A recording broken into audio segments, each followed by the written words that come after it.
Good morning, friends. Today is another beautiful day, and we are going to be on day 8, and that will be in Matthew 6:23.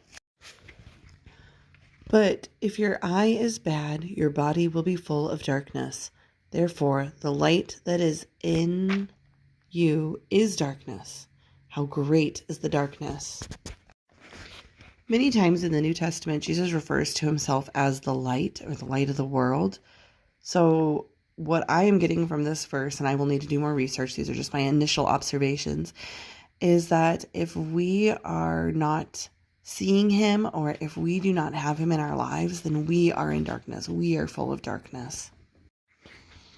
Our first cross-reference comes from Matthew 20:15. Is it not lawful for me to do what I wish with what is my own? Or is your eye envious because I am generous?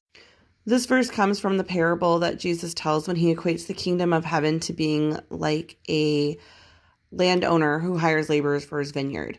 So he hires people first thing in the morning and they agree to work for a certain price. And as the day progresses, he goes out and he hires more workers who work less of the day, but they all agree to work for the same price. And so when he pays the people who show up at the last hour the same amount, the people who worked all day are complaining. And so this is the reply.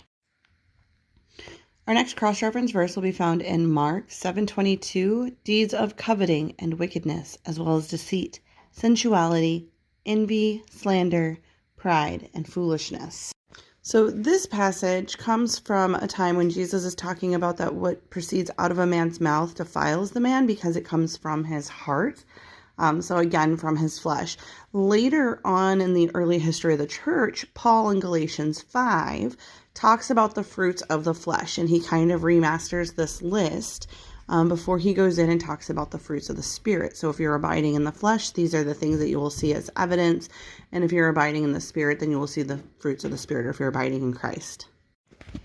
Now take some time and journal out a prayer. As you can see, it's evident why Jesus tells us to take up our cross and follow him and to die to our flesh continually, because our flesh is going to lead us astray and he is the only source of light.